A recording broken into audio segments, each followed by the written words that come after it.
जब नन्ही चींटी दाना लेकर चलती है, चढ़ती दीवारों पर 100 बार फिसलती है। चढ़कर गिरना, गिरकर चढ़ना न अखरता है। मन का विश्वास रगों में साहस भरता है। आखिर उसकी मेहनत बेकार नहीं होती, कोशिश करने वालों की हार नहीं। जय हिंद एवरीवन। आपका एक बार फिर से स्वागत है पेट्रियोटिक आईएएस में। और आज फिर हम स्टार्ट करते हैं अपना session, the Hindu analysis session, current affairs daily newspaper analysis session. जो मेन टॉपिक जो हम लोग आज कवर करने जा रहे हैं वो हम लोग स्टार्ट करेंगे जैसे जैस अल अदल से। ये एक ग्रुप है, टेररिस्ट ग्रुप, और इराकी सिटी को लोकेट करेंगे मैप में एज। ये काफ़ी इंपॉर्टेंट हो जाता है वर्ल्ड ज्योग्राफी के पर्सपेक्टिव से। फिर हम लोग पढ़ेंगे section 17A of the prevention of corruption act. ये आपका इंटरनल सिक्योरिटी जीएस पेपर 3 में यूज आएगा। फिर हम पढ़ेंगे Rocky Mountain, great plain, mid west, ये यूएसए में कहाँ पे लोकेटेड है। और फिर हम थिरुवल्लुवर, ये एक फिलोसफर एंड पोएट हैं तमिलनाडु के, तो ये हम पढ़ेंगे। नेशनल इसेंशियल डायग्नोस्टिक लिस्ट आया है, इसके बारे में पढ़ेंगे। ये जीएस पेपर 3 के पर्सपेक्टिव से इंपॉर्टेंट है, साइंस एंड टेक। और जीएस पेपर 2 में जो ये हेल्थ सेक्टर है वहाँ पे इंपॉर्टेंट है, पर्टिकुलरली जीएस पेपर 2 का हेल्थ सेक्टर है वहाँ पे काफ़ी इंपॉर्टेंट होगा। फिर हम साइंस कम्युनिकेशन, एक आर्टिकल काफ़ी अच्छा है कि साइंस कम्युनिकेशन का क्या बेनिफिट है। जीएस पेपर 3 में इसका बहुत यूज होगा।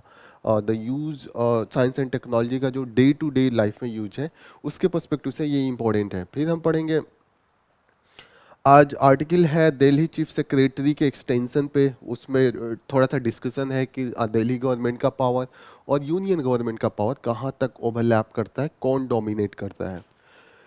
फिर हम पढ़ेंगे इंडिया बांग्लादेश रिलेशंस जो और फर्दर डेवलपमेंट हो रहा है, जो नया इलेक्शन हुआ है, फिर रिएक्शन आ रहा है यूएस से, चाइना से, इंडिया से भी आ रहा है, तो वो हम पढ़ेंगे।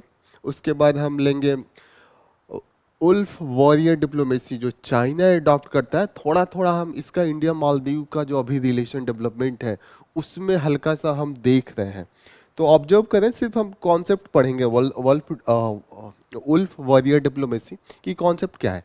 बाकी तो हम काफ़ी कुछ पढ़ चुके हैं इंडिया मालदीव्स में, वो हम उसके डिबेट में नहीं जाएंगे। ये जो स्पीकर का मुद्दा चल रहा है कि विद रिस्पेक्ट टू द ये एंटी डिफेक्शन लॉ है, डिस्क्वालिफिकेशन का जो पावर है स्पीकर का, उसको लेके जो डिबेट चल रहा है आज, उस पे दो नए केस आए हैं। एक है कि केएम सिंह केस है और एक सादिक अली केस है। तो इन दोनों का क्या डिसीजन था, सुप्रीम कोर्ट का ऑब्जर्वेशन था, उसको थोड़ा सा देखेंगे। फिर कॉन्सेप्ट ऑफ एलईडी काफ़ी आज डिटेल में दिया है science and science and technology के पर्सपेक्टिव से, जीएस पेपर 3 के अंडर में हम पढ़ेंगे। लास्ट में हम लोग पढ़ेंगे balance use of artificial intelligence, AI का जो यूज बढ़ते जा रहा है उसको पढ़ेंगे जीएस पेपर 3 के पर्सपेक्टिव से। और जीएस पेपर 2 में गवर्नेंस है, उसके पर्सपेक्टिव से भी ये काम का है। Lithium as a white gold हम पढ़ेंगे, ये काफ़ी इंपॉर्टेंट है, आप ये इसको भी हम कवर करेंगे आज के न्यूज़पेपर में। तो स्टार्ट करते हैं, अपना पहला आर्टिकल लेते हैं। कहाँ है पहला आर्टिकल?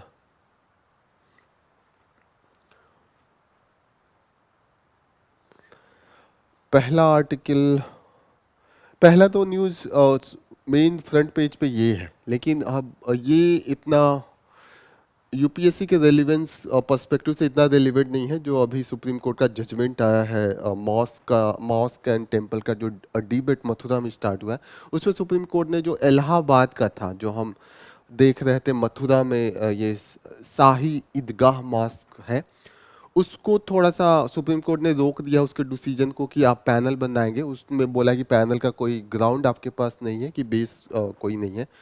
तो इसमें फर्दर क्या डेवलपमेंट होता है ये देखेंगे। आज के पर्सपेक्टिव से बस इतना ही है कि सुप्रीम कोर्ट ने उसको स्टे कर दिया उस डिसीजन को। यहाँ पे देखते हैं ईरान का लॉन्च अटैक हुआ है, जो टेररिस्ट ग्रुप है जैश अल अदल। तो जैश अल अदल कहाँ पे है? ये टेररिस्ट ग्रुप है और ये बिलोंग करता है सुन्नी सलाफी सेपरेटिस्ट मिलिटेंट से। तो जैसे डिफरेंट रिलीजन के अंदर में पर्टिकुलर सेक्ट होता है, जैसे कि हिंदुइज्म का देखें तो वहाँ पे आप सेवाइट देखेंगे अलग है, वेस्वाइट अलग है, और भी बहुत से सेक्ट हैं।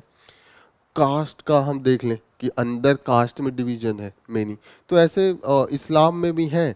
तो ये सुन्नी सलाफी सेक्ट से है, ये जैस अल अदल, तो आप इसको ध्यान में रखिएगा, यूपीएससी पूछ सकता है कि ये क्या है।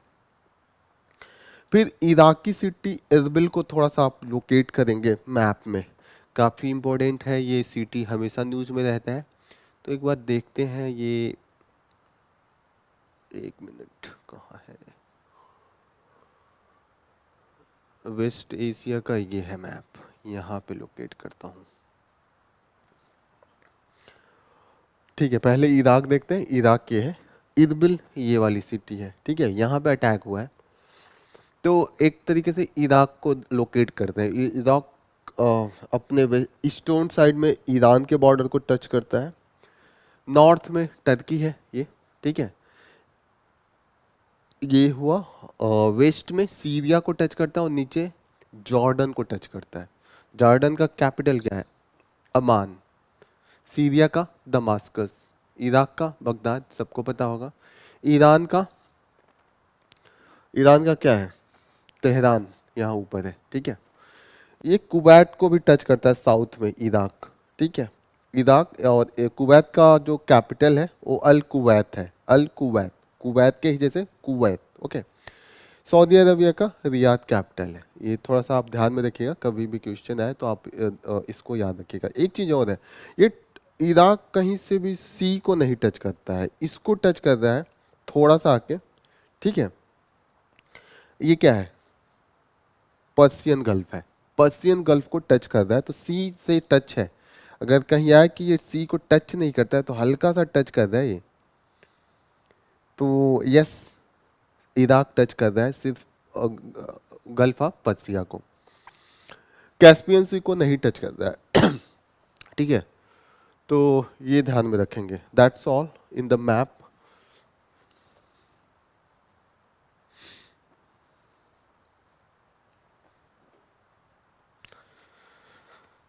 नेक्स्ट रेलिवेंट न्यूज़ जो हमारे लिए है, हम रेलिवेंट है वो, यस, सुप्रीम कोर्ट का यहाँ पे भी है जजमेंट, और थोड़ा सा एक ऑब्जर्वेशन है।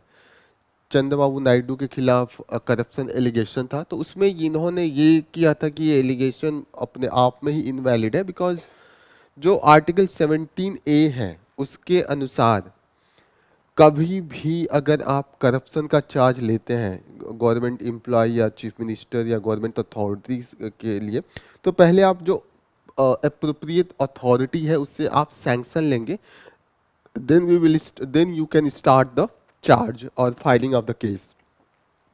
यहाँ पे कॉम्पिटेंट अथॉरिटी जो थे वो गवर्नर थे, उनसे उनका परमिशन नहीं मिला था, केस फाइल हो गया था, तो उसी को लेके है कि ये ऐसे ही इनवैलिड हो गया। लेकिन यहाँ पे जजमेंट आया है, दो जजों ने दो व्यू रखा है। एक ने बोला है कि प्रायर कंसेंट जरूरी था, एक ने बोला है कि नहीं जरूरी था। एक ने बोला कि प्रायर कंसेंट क्यों जरूरी था, क्योंकि लॉ ऑलरेडी है और उसको हम अप्लाई कर रहे हैं, और प्रायर कंसेंट का जो सेक्शन है वो 2018 में आया है, उसके पहले प्रायर सेक्शन का कोई, वो सैंक्शन का कोई उसमें प्रोविजन नहीं था। तो ये कह रहे हैं कि केस तो 2008 के पहले ही फाइल हो गया था, तो ये तो लगेगा नहीं, तो प्रायर कंसेंट उस समय था नहीं, तो नहीं लगेगा। तो इसमें कहते हैं कि रिट्रोस्पेक्टिवली नहीं लगाया जा सकता है। रिट्रोस्पेक्टिव का मतलब क्या है कि जैसे कोई लॉ आज बना, पहले वो लॉ नहीं था। जैसे एक एग्जांपल देता हूं कि, सिंपल सा एग्जांपल देता हूं कि आज एक लॉ बना दिया कि कोई भी अगर वो बैलगाड़ी चलाएगा, बुलक कार्ट, तो उसको 5,000 रुपये फाइन देना पड़ेगा। रोड पे अगर कोई बुलक कार्ट आ गया, तो पहले नहीं था, ठीक है। आज 2 जनवरी 2024 को ये लॉ बन गया, ठीक है। अब पुलिस जाती है, कहती है, मुझे पकड़ लेती है, मुझे बोलते हैं कि 2016 में आपने बुलक कार्ट चलाया था, चलिए 5,000 दीजिए। तो लॉ तब चलता है, ये फाइन तब लगेगा जब आप लॉ बन गया उसके बाद। इस समय 2016 में ब्लैक कार्ड चलाने पे कोई लॉ नहीं था, तो मैं फाइन नहीं दूंगा। कभी भी नहीं दूंगा। ऐसा नहीं है कि आज लॉ बनाया, या पीछे से जो जो ब्लैक कार्ड चलाया था पास्ट में उससे आप पैसे लेंगे। तो इसे कहा जाता है रिट्रोस्पेक्टिवली नहीं लगाना होता है। तो ये लॉ रिट्रोस्पेक्टिवली नहीं लगेगा। नेक्स्ट इंपॉर्टेंट न्यूज जो है यहाँ पे, Arctic blast in New York snow drought. तो एक क्लाइमेट चेंज का एक एग्जांपल हो सकता है कि न्यूयॉर्क में जो फ्लक्चुएशन आ रहा है, पहले स्नो जो स्नोफॉल होता था रेगुलर होता था, लेकिन अभी 2 सालों से एक भी बार नहीं हुआ, फिर इस बार हुआ है और काफ़ी ज़्यादा हुआ है। तो ये क्लाइमेट चेंज का एक एग्जाम्पल के रूप में आप आंसर में अपना ऐड कर सकते हैं, कभी ध्यान में आ गया तो। जब भी आप क्लाइमेट चेंज का एग्जाम्पल दे रहे हैं, आप सपोर्टिंग स्टेटमेंट में ये दे सकते हैं। यहाँ पे आपको ये देखना है कि इंपॉर्टेंट ये होता है कि रॉकी माउंटेन और ग्रेट प्लेन एंड मिडवेस्ट कहाँ पे है। तो एक बार हम देखते हैं इसको मैप में।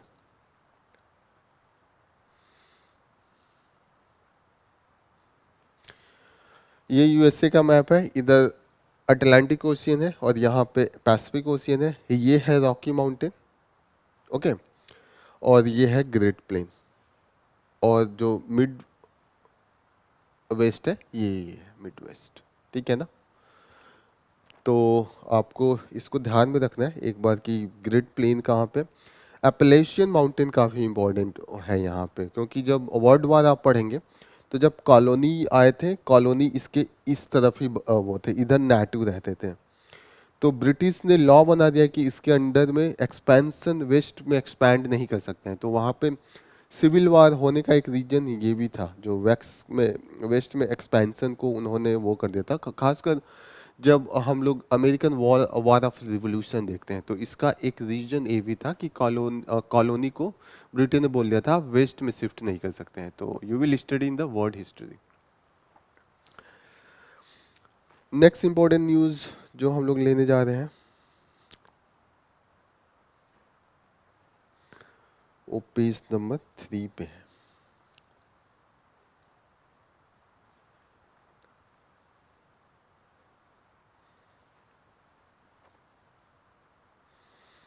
यस, ये न्यूज को हम देख लेते हैं। थोड़ा सा इसको जूम करता हूँ। ये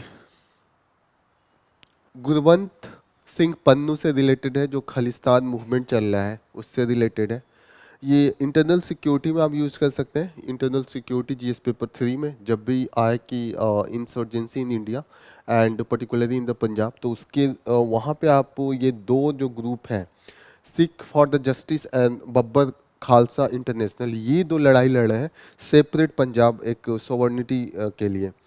एक और एग्जांपल यहाँ पे अच्छा यहाँ पे है कि एक जो पंजाब के चीफ मिनिस्टर का असैसिनेशन हुआ था 1995 में, उनका नाम था बेअंत सिंह। तो कभी भी आप पंजाब का आप लिख रहे हैं तो आप इसको यूज़ कीजिएगा। और एक और असैसिनेशन हुआ था डायरेक्टर जनरल ऑफ पंजाब का 1990 में। तो ये जब भी आप पंजाब इंसर्जेंसी की बात करेंगे, पंजाब एंड खालिस्तान की डिमांड की बात करेंगे, ये काफ़ी अच्छा एग्जाम्पल है। You have to bring all this thing.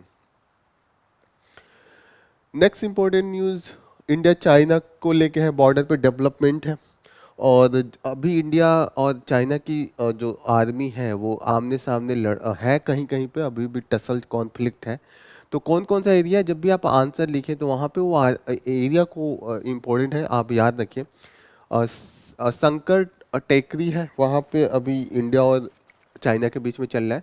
Galwan valley हमेशा याद रखिएगा, क्या, क्योंकि यहाँ पे 2020 में टसल हुआ था और 20 इंडियन सोल्जर का डेथ हो गया था। दे सेक्रीफाइड 20।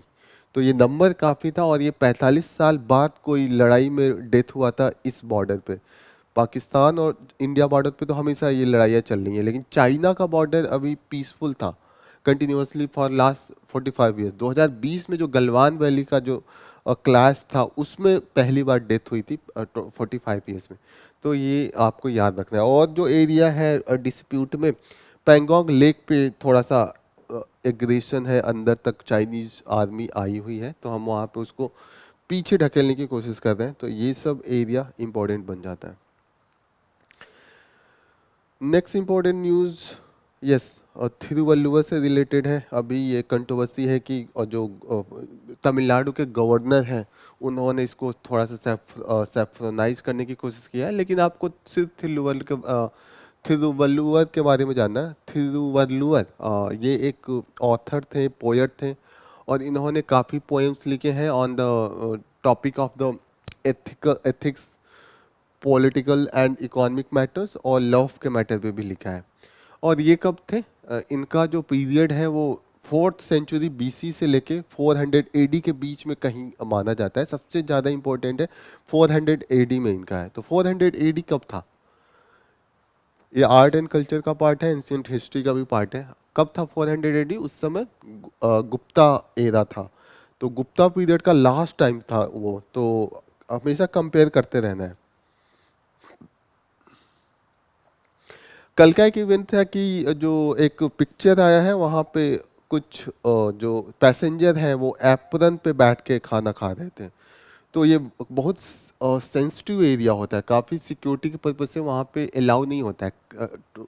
प्लेन वहीं से अपना फ्लाइट लेता है, वहीं पे आपकी बोर्डिंग होती है, तो वहाँ क्रैश कभी कभी ऐसे में क्रैश हो सकता है। तो ये इंडिगो से पूछा गया है कि क्या रीजन था कि आपने ये फॉलो नहीं कराया। तो आपको सिर्फ ये जानना है जो सिक्योरिटी मेजर को इम्प्लीमेंट कराती है वो, उस बॉडी का नाम है bureau of civil aviation security. उन्होंने नोटिस भेजा है इंडिगो को, ठीक है।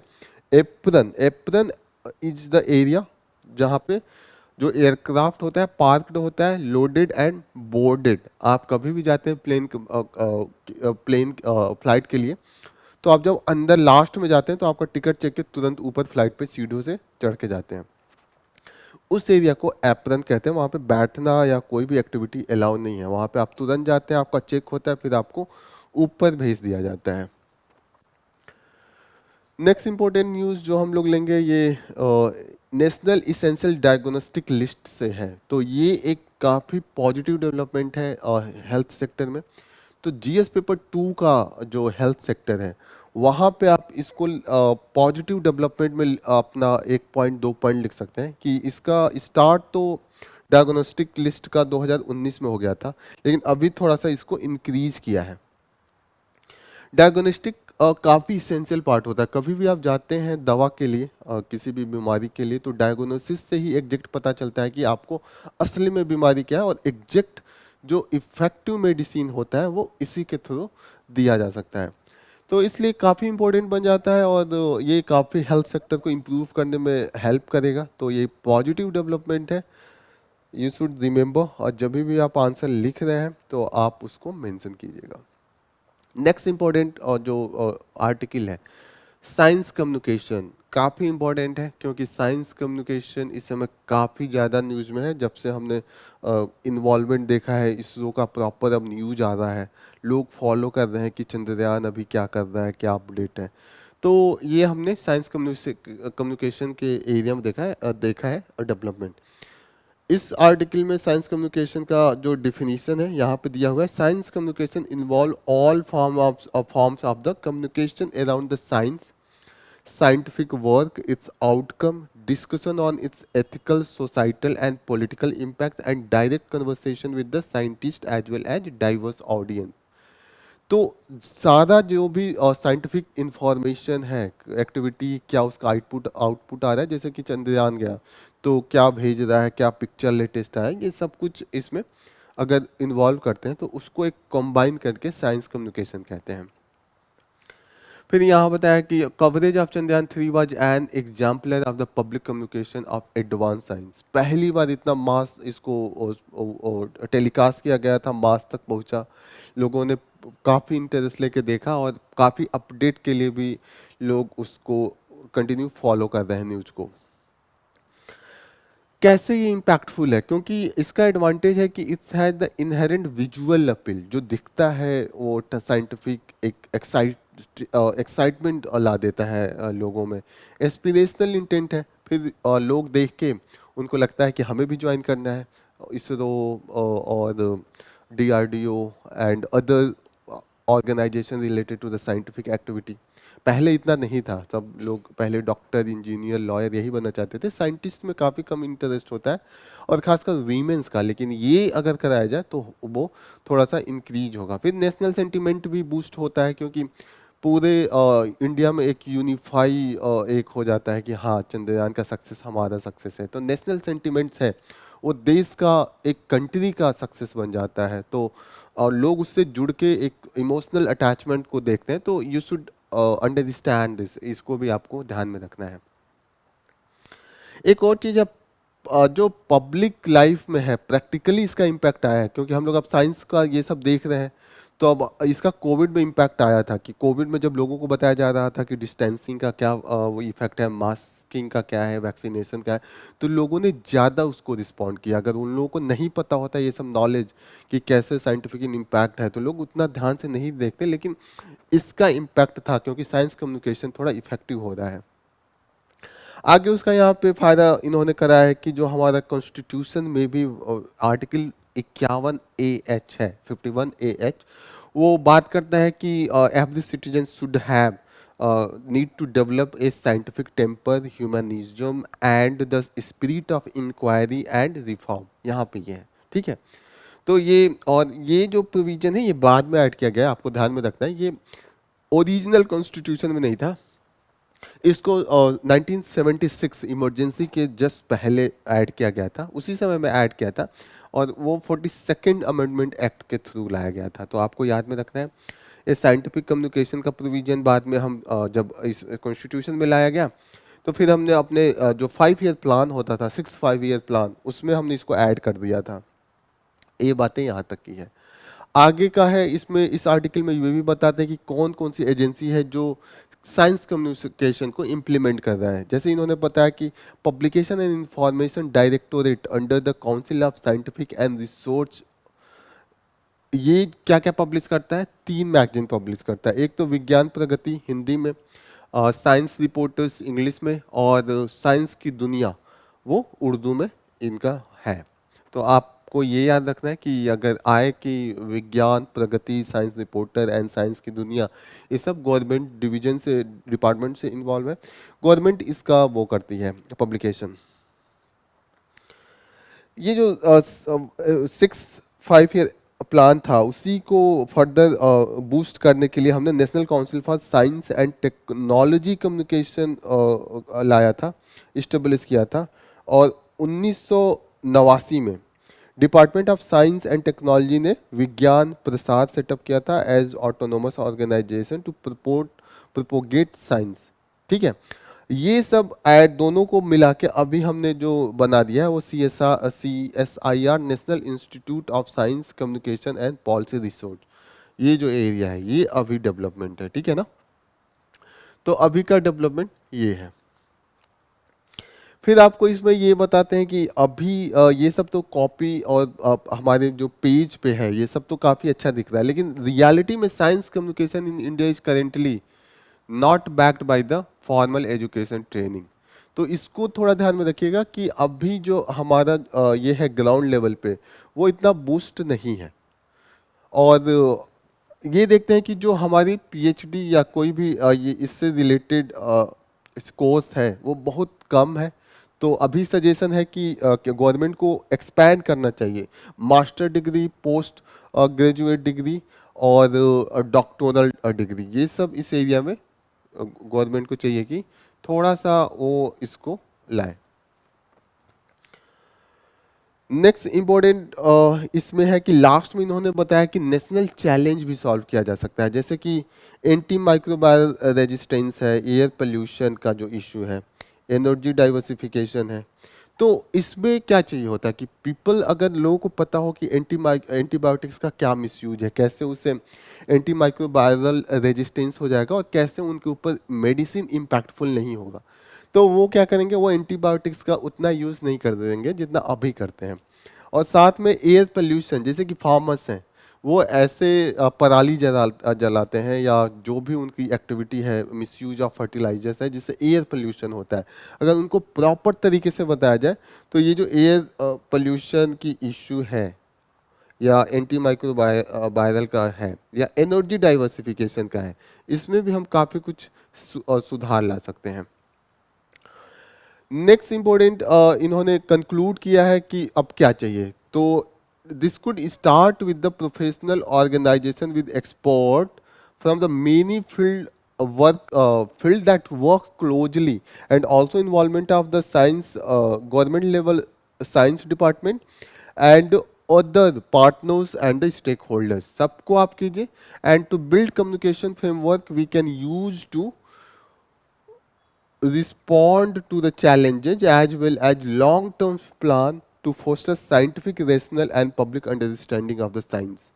तो ये आप कंक्लूजन अपने भी कंक्लूजन में आप यूज कर सकते हैं। तो अगर ऐसा इस पे आपको क्वेश्चन आता है 250 का या 150 का, will it be difficult for you? तो एक क्वेश्चन हम लोग इस पे इसी के बेसिस पे एक ट्राई मारते हैं।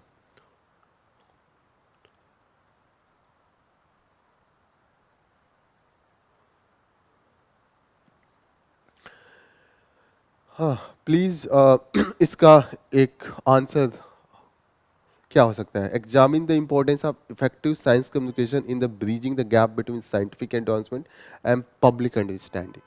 अगर क्वेश्चन यूपीएससी ऐसा पूछता है, will it be difficult to write a answer, आपके इस आर्टिकल से ही एक परफेक्ट आंसर लिख सकते हैं। लेट्स सो कैसे, जो ये आपका डेफिनेशन है, आप इसको इंट्रोडक्शन में, इससे अच्छा इंट्रोडक्शन कुछ हो सकता है? You will start your answer with the definition कि है क्या साइंस कम्युनिकेशन।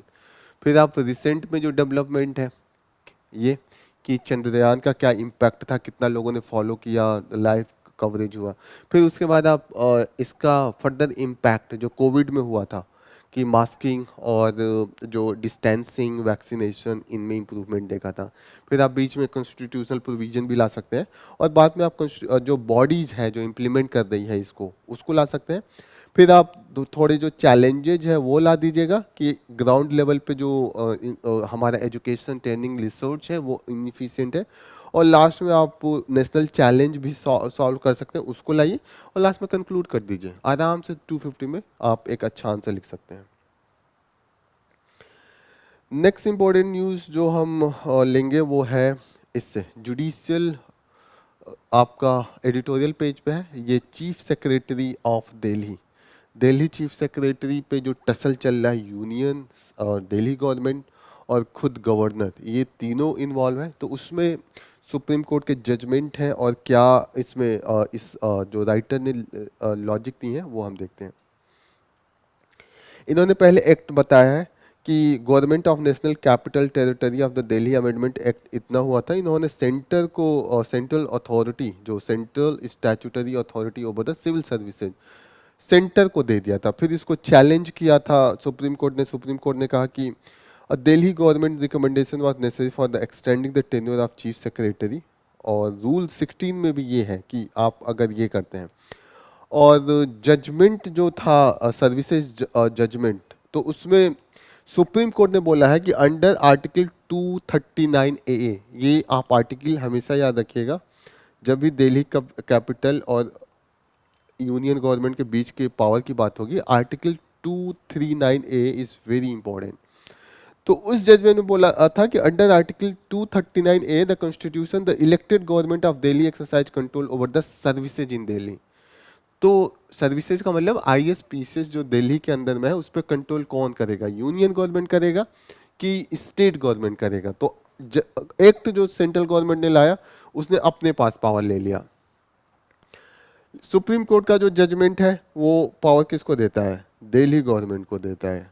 ठीक है, तो ये आपको याद में रखना है। ठीक है, फिर टसल ये है कि अभी जो गया है कि आपने एक्सटेंशन कर दिया, तो आपने तो फॉलो नहीं किया जो सुप्रीम कोर्ट का जजमेंट था। तो वहाँ पे सुप्रीम कोर्ट खुद अपने ही जजमेंट पे अपना स्टैंड चेंज कर लिया। यहाँ पे बोला कि ठीक है, यहाँ पे फॉलो नहीं किया क्योंकि जो चीफ सेक्रेटरी है ही also exercise the control over some matters reserve for the union government. तो यहाँ पे जो रिजर्वेशन की बात करें कि कुछ मैटर है, तो ये वेरी इंपॉर्टेंट एरिया है। कुछ ऐसे 3 मैटर हैं जिस पे यूनियन गवर्नमेंट का दिल्ली में कंट्रोल है, जो नॉर्मली स्टेट के पास रहता है, वो तीन एरिया क्या है? तीन एरिया वो लैंड है, फर्स्ट लैंड के ऊपर है, और जनरली स्टेट के पास होता है, लेकिन दिल्ली में ये यूनियन के पास है।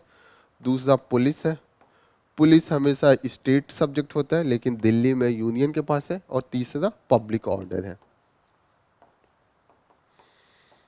पब्लिक ऑर्डर भी किसके पास है? यूनियन के पास है दिल्ली में। तो इन्होंने सुप्रीम कोर्ट ने बोल दिया कि ठीक है, अगर इनके पास इसलिए है क्योंकि उन्होंने एक्सटेंड किया, क्योंकि जो चीफ सेक्रेटरी होते हैं वो इन सब को पे अपना जुरिडिक्शन रखते हैं, तो ये यूनियन के पास पावर है, ठीक है। Rules require wilful justification and in the public interest, ये भी बात की है कि जब भी रूल आप देखते हैं तो पब्लिक इंटरेस्ट की बात करें। तो आगे ये राइटर लिखते हैं कि रोयप्पा केस जो है उसमें बोला है कि post of chief secretary is a post of great confidence and linchpin in the administration necessitating a rapport between the him and the chief minister. ठीक है, constitutional validity of the government of national capital. Okay, तो यहाँ पे बोला कि ये है, तो फिर ऐसे में तो चीफ जस्टिस जो हमारे चीफ सेक्रेटरी हैं उनके ऊपर तो दिल्ली गवर्नमेंट ने काफ़ी आरोप लगाया है कि करप्शन का आरोप लगाया है, और भी आरोप है इन पे। तो ऐसे तो ये जो ट्रस्ट है वो टूट गया। तो इस पे सुप्रीम कोर्ट ने इस बार बोला है कि ठीक है, ये वाला अभी एरिया नहीं देखेंगे, ये अब हम जब देखेंगे जब जो लॉ उन्होंने बनाया है सेंट्रल गवर्नमेंट ने, government of national capital territory of Delhi amendment act, इसकी जब कॉन्स्टिट्यूशनल वैलिडिटी को देखेंगे तो हम इसको कंसीडर करेंगे। यहाँ पे फिर से देखते हैं कि आगे ये राइटर अगले वाले में बोलते हैं कि यहाँ पे तो ठीक है, सुप्रीम कोर्ट ने बोला है कि court reason that the chief secretary is concert with the three subject reserve for the union government, जो यहाँ पे बोल रहे हैं। लेकिन जब अगर तीन पावर को चीफ सेक्रेटरी देखते हैं जो यूनियन गवर्नमेंट के पास है, लेकिन ये भी तो है कि वो 100 और सब्जेक्ट हैं जो स्टेट में है उसको देखते हैं, तो इसको अगर कंसीडर करें फिर तो स्टेट गवर्नमेंट की चलनी चाहिए, क्योंकि यूनियन के पास तो सिर्फ तीन है, concern with the three areas union government, लेकिन इनके पास तो 100 है ना। तो इसलिए यहाँ पे तो फ्लॉड हो गया जो आपका लॉजिक है, इन्होंने ऐसा बोला है। ठीक है, लास्ट में बोल रहे हैं कि the triple chain of accountability that is that was promulgated by the services judgment, supreme court का खुद का जजमेंट था। उन्होंने कहा था कि तीन चीज़ों की अकाउंटेबिलिटी देखी जाएगी, पहला पीपल का, उसके बाद उनके रिप्रेजेंटेटिव का, और जो ब्यूरोक्रेसी है, तीसरा ब्यूरोक्रेसी है। तो यहाँ पे court should have recognised that the when the chief secretary completely lose confidence of the elected government the chain of accountability is broken. तो यहाँ पे जो दिल्ली गवर्नमेंट का के तरफ जो अकाउंटेबिलिटी है चीफ सेक्रेटरी का, तो वो भी तो ब्रोकन था। तो ये सब डिबेट है चीफ सेक्रेटरी को लेके, बस आपको ये ध्यान में रखना है कि जो सेंटर और स्टेट का टसल है उसके बारे में अगर कभी क्वेश्चन है तो इसके एक दो पॉइंट भी आप लिख देते हैं तो काफ़ी आपका आंसर इफेक्टिव माना जाएगा।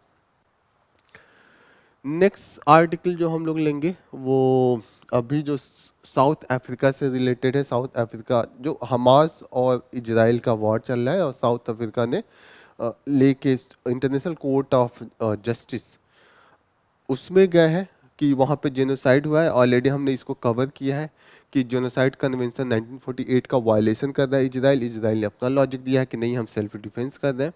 वहाँ पे लास्ट में इन्होंने इम्पैक्ट बोला है कि इम्पैक्ट क्या हो सकता है कि इजराइल की तरफ पूरे वर्ल्ड का नज़र जाएगा, प्रेशर बनेगा, मोरल ग्राउंड पे रियलिटी में तो कुछ नहीं होने वाला है, क्योंकि यूएन के पास इतना पावर नहीं है कि अगर यूएस सपोर्ट कर रहा है इजराइल को तो यूएन कुछ कर ले।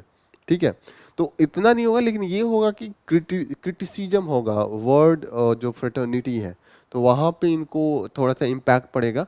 और उन्होंने कहा कि ऐसे भी कुछ उतना ज्यूरिडिक्शन नहीं है यूएन का, क्योंकि अभी रस्सा को भी इंटरनेशनल कोर्ट ऑफ जस्टिस ने ऑर्डर दिया था कि suspend your operation in Ukraine, लेकिन रस्सा ने नहीं किया। क्या इम्पैक्ट पड़ा, तो वही यहाँ पे है। नेक्स्ट है कि ताइवान में जो न्यू गवर्नमेंट प्रेसिडेंट का इलेक्शन हुआ है उससे रिलेटेड है कि अब चाइना में एक चीज़ यहाँ पे दिया है कि कुमितोंग जो है, जो अगर वर्ल्ड वार में आप देखेंगे तो सिविल वॉर में चाइनीज कम्युनिस्ट पार्टी के सबसे अपोजिशन में यही थे, यही युद्ध लड़ रहे थे अंडर द चियांग काइसेक। उसके जो लीडर थे क्यूमिनतांग के जो केएमटी के जो लीडर थे वो, और वो कम्युनिस्ट पार्टी ऑफ चाइना से अपने डोमिनेशन के लिए कि मैं असली यहाँ का रूलर हूँ। बाद में उनको हार के ताइवान भाग के आना पड़ा था। लेकिन अभी ये देखा जा रहा है यही पार्टी कुमितोंग ये चाइना की तरफ थोड़ा सा सॉफ्ट हो गई है और ये थोड़ा सा चाइनीज प्रो होके चाइना के साथ क्लोज रिलेशन की बात कर रही है। तो यहाँ पे देखना पड़ेगा कि अभी anti China stand democratic progressive party ले रही है, ठीक है। तो इस कंडीशन में अब चाइना का जो स्टैंड रहेगा वो एग्रेसिव रहेगा, क्योंकि अब एंटी चाइना पार्टी ताइवान में आ गई, तो चाइना का जो एक्सरसाइज है, ड्रिलिंग, मिलिट्री ड्रिलिंग है, ये सब इंक्रीज होगा। एक चीज याद रखिएगा, वन कंट्री टू सिस्टम अगर पूछे तो ये चाइना से रिलेटेड है। चाइना का ये है कि चाइना खुद मेन लैंड में जो ओरिजिनल मेन चाइना है वो सिर्फ एक सिस्टम ऐसा है कि वहाँ पे कम्युनिस्ट पार्टी सिंगल पार्टी ही लड़ती है, उसके सिवा कोई पार्टी नहीं है। लेकिन वो और भी सिस्टम को अलाउ करता है, जैसे ताइवान में है मल्टी पार्टी है, तो वो कहता है तो आप भी चाइना में ही है लेकिन आप अलग सिस्टम से अपना इलेक्शन करा लीजिए। हांगकांग में भी मल्टी पार्टी है, तो इसीलिए उसको वन कंट्री देश कह रहे हैं। वो उसका कहना है कि देश हम एक रहेंगे चाइना, लेकिन आपका सिस्टम अलग हो सकता है, मेनलैंड का अलग हो सकता है, हांगकांग का अलग हो सकता है, ये तीनों चाइना का पार्ट है लेकिन सिस्टम अलग अलग हो सकते हैं। तो वन कंट्री टू सिस्टम, ठीक है ना। ये कभी भी आए यूपीएससी में पूछे तो आपको याद रखना है कि ये चाइना से रिलेटेड है और जो इनका पॉलिसी है हांगकांग को लेके और ताइवान को लेके उससे रिलेटेड है। नेक्स्ट न्यूज़ जो है आर्टिकल, इम्पोर्टेंट आर्टिकल है, बांग्लादेश में इलेक्शन हुआ है उसको लेके है, तो थोड़ा सा इसको देख लेते हैं। ठीक है, बांग्लादेश में जो इलेक्शन हुआ है वहाँ पे बांग्लादेश का क्रिटिसिज्म भी हुआ है, बहुत सी कंट्री सपोर्ट में भी आई है, जैसे इंडिया, चाइना, रसिया, इन्होंने सपोर्ट दिखाया है गवर्नमेंट के, उसको कॉन्ग्रेचुलेट भी किया है। लेकिन यूएस ने क्रिटिसाइज किया है कि आपने जो डेमोक्रेटिक वैल्यूज है उसको फॉलो नहीं किया, इलेक्शन फ्री एंड फेयर नहीं था। तो थोड़ा थोड़ा इसको मेन जो जो इसमें कवर किया गया वो है कि इस समय बांग्ला का जो 2022 तक था उसका इकॉनमी काफ़ी रोबस्ट था, 7.1 का इनका एनुअल ग्रोथ रेट है जीडीपी का, तो काफ़ी अच्छा है। फिर यहाँ पे इन्होंने कहा कि इंडिया के साथ जो बायलेटरल ट्रेड है काफ़ी हेल्दी है, $15 बिलियन का पर एनुअल है, एनुअल बेसिस पे, लेकिन फिर भी चाइना से कम है, चाइना का $25 बिलियन है, तो ये थोड़ा ध्यान में रखिएगा। लेकिन फिर भी हमारे साथ रिलेशन काफ़ी अच्छे हैं क्योंकि हमने काफ़ी पॉजिटिव एग्रीमेंट भी साइन किए हैं, जैसे कि इन्वेस्टमेंट में है, काउंटर टेररिज्म पे है, एनर्जी पे है, रिवर वाटर शेयरिंग, इन सभी एरिया में हमारा काफ़ी अच्छा हुआ है। जैसे तीस्ता पे भी हमारा पॉजिटिव डेवलपमेंट चल रहा है, लेकिन वेस्ट बंगाल का थोड़ा सा अपोजिशन है, लेकिन हमने काफ़ी कुछ पॉजिटिव एक दूसरे से डेवलप किया है, काफ़ी कुछ हम वहाँ पे प्रोजेक्ट भी बना रहे हैं। तो डेवलपमेंट, और वहीं पे जो बांग्लादेशी प्राइम मिनिस्टर हैं अंडर द शेख हसीना, उनका सपोर्ट काफ़ी है, जैसे इंसर्जेंसी के अगेंस्ट में उनकी आर्मी ने हमारा सपोर्ट किया। तो हमने नॉर्थ ईस्ट में, असम में पर्टिकुलरली जो उल्फा का इशू था वो हमने सॉल्व किया है, काफ़ी कुछ अंडर कंट्रोल कर लिया है, तो ये याद रखिएगा। यहाँ पे बोलते हैं कि बांग्लादेश की स्टेबिलिटी, इंडिया की स्टेबिलिटी के लिए खासकर नॉर्थ ईस्ट काफ़ी इंसर्जेंसी देखते हैं। अभी हम मणिपुर में इशू देख रहे हैं, हमने नागालैंड में भी ये इशू देखा है, तो ये इंसर्जेंसी का इशू कंटिन्यूअसली देखते हैं। तो बांग्लादेश अगर स्टेबल रहता है तो कहीं ना कहीं कंट्रोल हमारा अधिक होता है, लेकिन अगर बांग्लादेश इनस्टेबल हो गया तो उनका सपोर्ट होने लगेगा इंसर्जेंट को, और हमारे लिए जो कंट्रोल करना होगा वो मुश्किल होगा।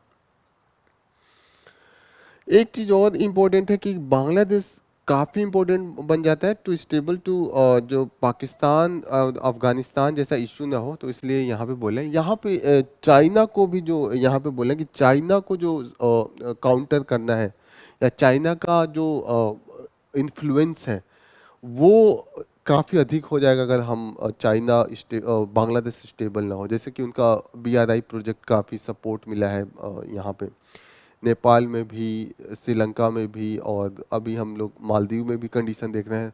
पाकिस्तान तो है ही है, चाइना पाकिस्तान इकोनॉमिक कॉरिडोर, ये सब हमने देखा है। लेकिन कहीं ना कहीं बांग्लादेश में उतना सपोर्ट नहीं है, फिर भी है, ऐसा नहीं है कि बेल्ट एंड रोड इनिशिएटिव नहीं है, और काफ़ी अच्छा 10 बिलियन डॉलर का भी यहाँ पे दिया हुआ है कि BRI में कंस्ट्रक्शन हो रहा है।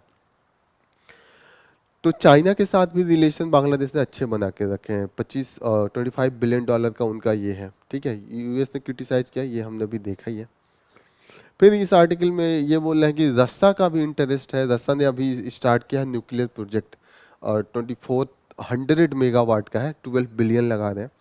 तो इसको आप देखिएगा, और इसमें इंडिया का सपोर्ट है, क्योंकि अभी हमने देखा इंडिया के सपोर्ट से बना रहे हैं। अभी यूएस ने उसकी जो रस्सा का शिप था जो न्यूक्लियर मटेरियल लेके आ रहा था, उसको रोक दिया, तो इंडिया ने उसको ट्रांसपोर्ट करवाया। तो इंडिया का सपोर्ट काफ़ी है। तो ये बातें हम लोग ध्यान में रखेंगे। आगे जो है यहाँ पे इस लाइन में ये बोलते हैं कि यूएस और जो यूरोप है उसका काफ़ी स्टेक है चाइना बांग्लादेश में, क्योंकि जो बांग्लादेश की रेडीमेड गारमेंट्स इंडस्ट्री है वो, उसका मार्केट यूरोप एंड यूएस है। और बिसाइड दैट वो काफ़ी लो टैरिफ पे मंगवाते हैं, टैरिफ रेट भी काफ़ी लो करके रखा है। तो अगर यहाँ पे अगर उन दोनों ने थोड़ा भी किया तो इकोनॉमिक इम्पैक्ट काफ़ी आ सकता है। यहाँ पे ये इसमें लिखते हैं कि यूएन इशू, लास्ट टाइम जब वहाँ पे डेमोक्रेसी का इशू आ रहा था, तो यूएन ने जो बीएनपी का गवर्नमेंट था अंडर द खलीदा जिया, तो उस समय जब शेख हसीना ने भी डिमांड किया था कि जो केयर टेकर गवर्नमेंट इलेक्शन करवानी चाहिए था, और यूएन ने उस पे प्रेशर बनाया, तो मिलिट्री के अंडर में केयर टेकर गवर्नमेंट ने कराया था। और उसका एक ये रिजल्ट आया था कि अभी जो प्राइम मिनिस्टर है शेख हसीना, उनकी पार्टी जीत गई थी। अभी भी डिमांड यही है। अब खलीदा जिया का डिमांड है कि आप का जो गवर्नमेंट है उसके अंडर में इलेक्शन नहीं चाहिए, उनको भी केयर टेकर के अंडर में चाहिए।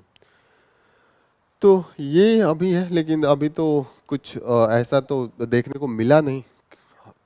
शेख हसीना ने खुद अपने ही अंडर में इलेक्शन करवाया है।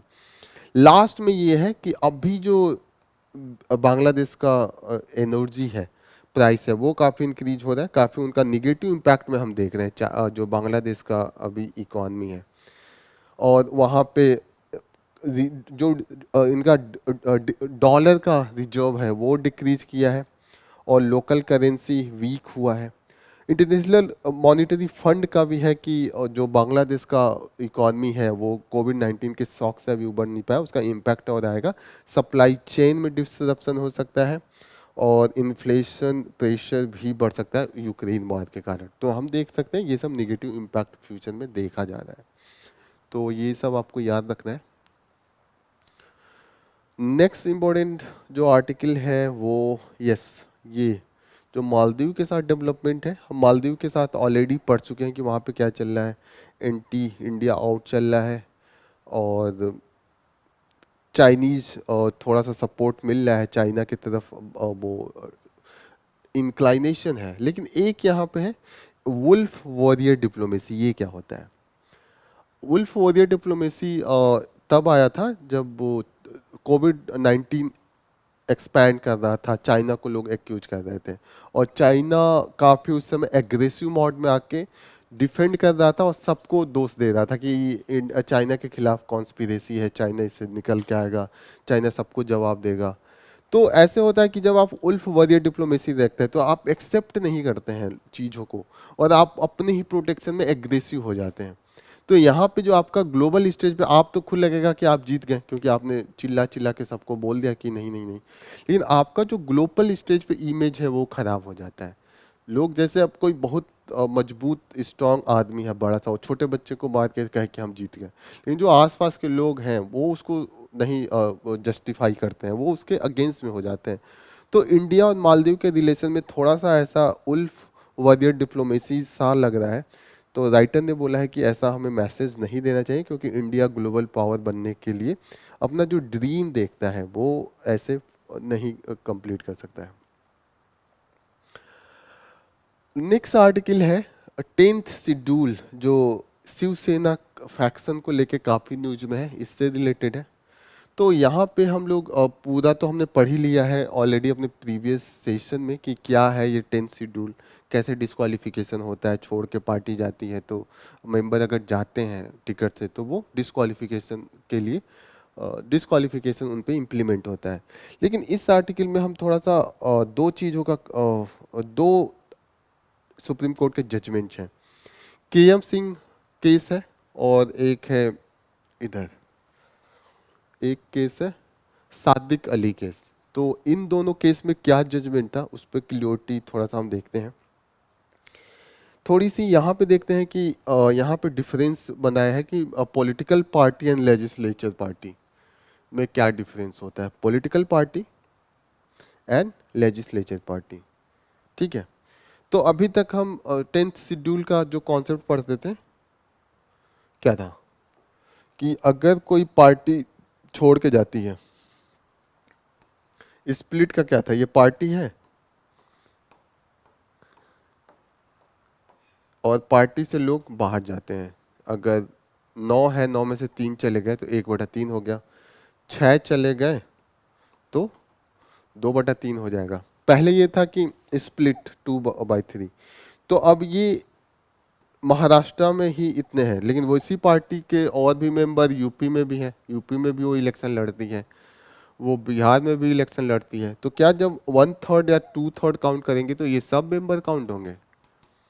नो, केवल इस स्टेट का काउंट होगा, क्योंकि इस स्टेट में हो रहा है तो उसको लेजिस्लेटिव पार्टी कहते हैं। जैसे बीएसपी का यूपी में भी है, यूपी में उसके मानिए 40 एमएलए हैं, राजस्थान में उसके 6 एमएलए।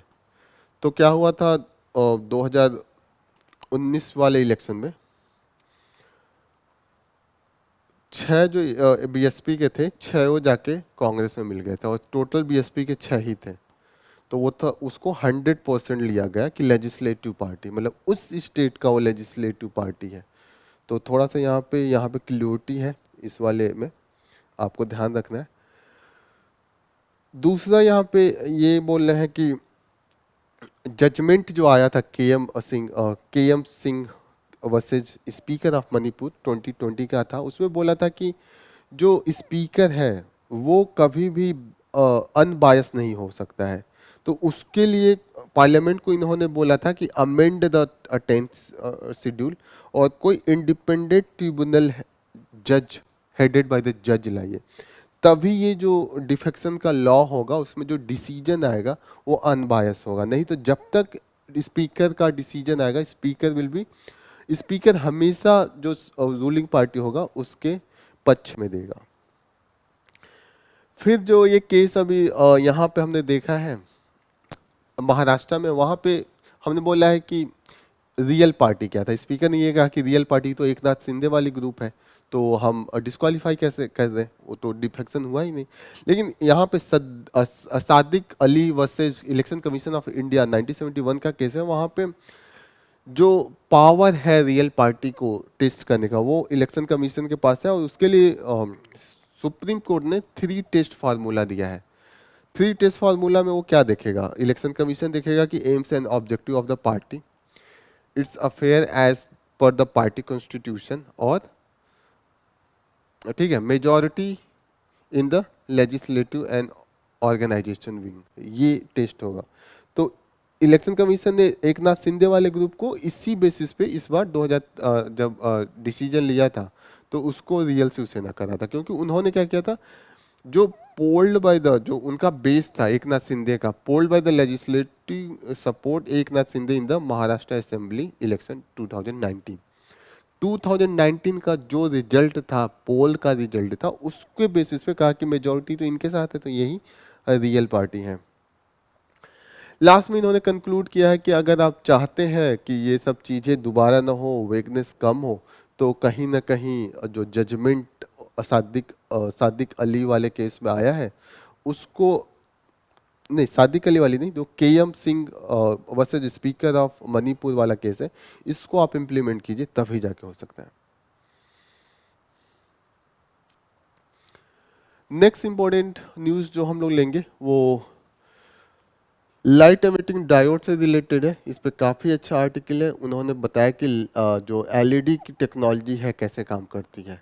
तो इन्होंने पहले तो बताया कि इसमें 2 पॉइंट ऑफ कांटेक्ट होता है और उसको एनोड एंड कैथोड के रूप में देखते हैं। यहाँ पे उसको पीएन जंक्शन के रूप में देखते हैं, पीएन जंक्शन, ठीक है। फिर इन्होंने बोला कि इसमें एक चार्ज कैरियर को होल कहते हैं और charge carrier, its primary charge carriers are the holes and the others in an n type। अच्छा, p टाइप में जो होल है वो है होल्स, और जो n टाइप में है वो इलेक्ट्रॉन्स है जो प्राइमरी कैरियर है। दो टाइप का जो यहाँ पे है p एंड n जंक्शन यहाँ पे, ठीक है। तो जो होल्स है वो पॉजिटिवली चार्ज कंसीडर होंगे और जो इलेक्ट्रॉन्स है वो निगेटिवली चार्ज होंगे। और अगर एनर्जी लेवल होगा, इलेक्ट्रॉन्स यहाँ पे है, इलेक्ट्रॉन्स एंड होल्स में जाएगा, तो जो अब यहाँ से यहाँ इमिट करेगा, जो ट्रांजिशन करेगा, तो उसके बीच में ये एनर्जी लूज करता है, ठीक है। और जो एनर्जी लूज करता है तो वही जो एलईडी से हमारी हमें दिखता है वो लाइट विजुअल लाइट के फॉर्म में वो वही एनर्जी होती है। तो यहाँ पे इन्होंने बोला है कि when an electrons meet and occupies a hole its release energy in the surroundings। और जो सराउंडिंग ये होती है वो इलेक्ट्रोमैग्नेटिक वेव में होता है और इसका जो रेंज होता है 380 टू 750 नैनोमीटर्स होता है, ठीक है। तो यही हमें दिखाई देता है।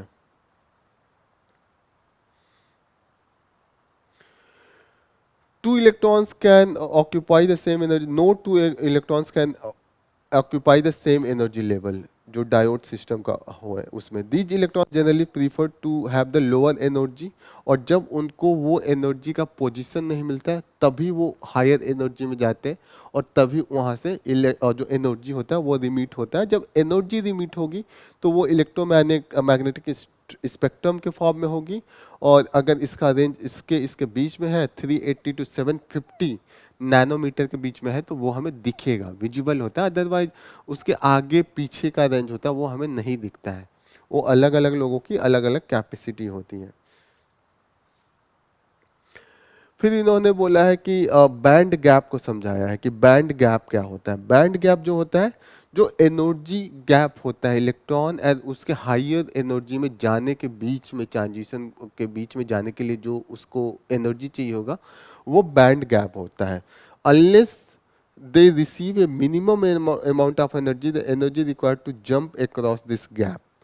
तो इलेक्ट्रॉन्स होल में जो जंप करके जाता है उसके बीच का जो एनर्जी होता है वो बैंड गैप होता है।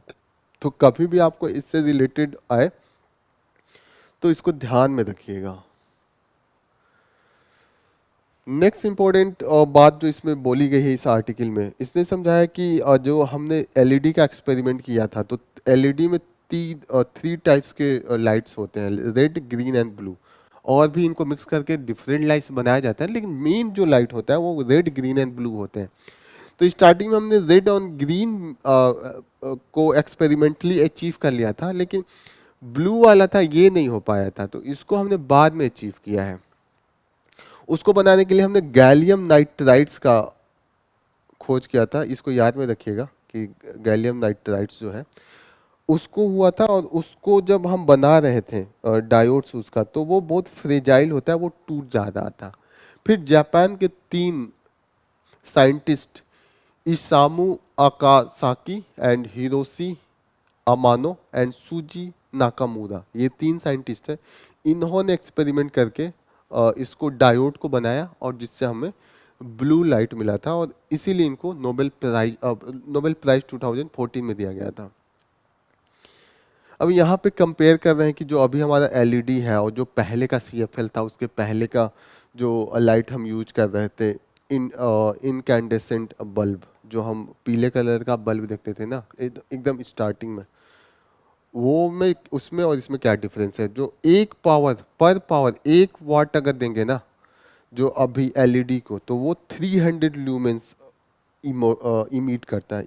लूमेंस को एक अमाउंट होता है जो विजिबल लाइट को एमिट पर सेकेंड एमिशन होता है उसको मेजर करता है। लूमेन मेजरमेंट करता है what amount of visible light emitted पर सेकेंड। ठीक है, तो जो पहले का बल्ब होता था जो हम लोग पीला पीला देखते थे एकदम स्टार्टिंग में येलो कलर का, वो था 16 लूमेन करेगा 1 वाट में करता था। बाद में हमें CFL आया, वो 70 लूमेन करता था। लेकिन अभी इसका ये 4 गुना, अब इसका जो ये है वो 200 टाइम्स हायर है। तो ये दिखाता है कि कितना इफिशियंट है, कम एनर्जी लगा के कम पावर देके हम हाई एनर्जी रिसीव कर रहे हैं। नेक्स्ट इंपॉर्टेंट न्यूज़ जो हम कवर कर रहे हैं वो करेंगे व्हाट, हाँ ये रिलेटेड है। जैसे कि AI के डेवलपमेंट पे इन्होंने बोला है डावोस में अभी जो वर्ल्ड इकोनॉमिक फोरम का अभी मीटिंग चल रही है। वर्ल्ड लीडर वहाँ पे मीटिंग कर रहे हैं कि इकोनॉमिक ग्रोथ का क्या मॉडल होना चाहिए। तो वहाँ पे इन्होंने बोला है कि जो AI का डेवलपमेंट होना चाहिए वो बैलेंस होना चाहिए, ह्यूमैनिटी को रख के होना चाहिए। तो कभी आपके को आंसर लिखना है एस्से में तो आप इसका मेंशन कर सकते हैं। फिर यहाँ पे एक चीज़ और है, जो AI का जो मेन कंपनी है ओपन AI, उन्होंने अभी बोला है कि जो US का इलेक्शन होगा वो AI के मिसयूज को उन्होंने वो कम करने की कोशिश करेंगे, क्योंकि इसका जो डीप डीप फेक है उसका मिसयूज हो सकता है। चैट बोट इम्पर्सनेटिंग कैंडिडेट्स, जैसे कि किसी कोई जो प्रेसिडेंट का कैंडिडेट है या कोई भी कैंडिडेट है जो इलेक्शन में कंटेस्ट कर रहा है, उसका आवाज़ उसका वीडियो नकली वीडियो बना के हम लोगों को मिस इन्फॉर्म कर सकते हैं, हम लोगों में राइट करवा सकते हैं, बहुत कुछ उसका इम्पैक्ट होता है, उनको इन्फ्लुएंस कर सकते हैं। तो इस पे ये जो कंपनी है वो ध्यान रखेगी कि ऐसा कोई यूज नहीं हो रहा है। तो आप जब भी miss use of the technology होगा तो आप इसको भी मेंशन कर सकते हैं। और कोई इम्पोर्टेंट न्यूज़, हाँ एक लास्ट इम्पोर्टेंट न्यूज़ ले रहे हैं। जो लिथियम है उसको हम वाइट गोल्ड कहते हैं, क्योंकि इसका जो यूज है उसका यूज है एनर्जी स्टोरेज में, और बैटरी जो हम बना रहे हैं आजकल मोबाइल फ़ोन का उसमें, और जो इलेक्ट्रिक व्हीकल्स हैं उनकी भी बैटरी में हम यूज करते हैं। तो इंडिया अभी अर्जेंटीना में एग्रीमेंट करा है इस लिथियम माइनिंग्स के लिए, और जो हमारी इंडस्ट्री है खनिज विदेश इंडिया लिमिटेड है, एंड उसका जो है वो अर्जेंटीना का जो कंपनी है Argentina state own Catamarca Minera Y Energetica Sociedad del Estado. अब ये है, इसका नाम आपको याद करने की जरूरत नहीं है, लेकिन ये है, बस आपको इतना जानना है। तो आज का जो most of the relevant news था जो यूपीएससी के लिए रेलिवेंट था, यूजफुल था, वो हमने आज कवर किया है। और यस, आपको एक बार फिर धन्यवाद हमारा सेशन ज्वाइन करने के लिए। एक बार फिर हम मिलेंगे कल नए टॉपिक के साथ, नए एरिया में हम एक्सप्लोर करेंगे यूपीएससी के सिलेबस को। धन्यवाद हमारा सेशन ज्वाइन करने के लिए, और एक बार फिर जय हिंद।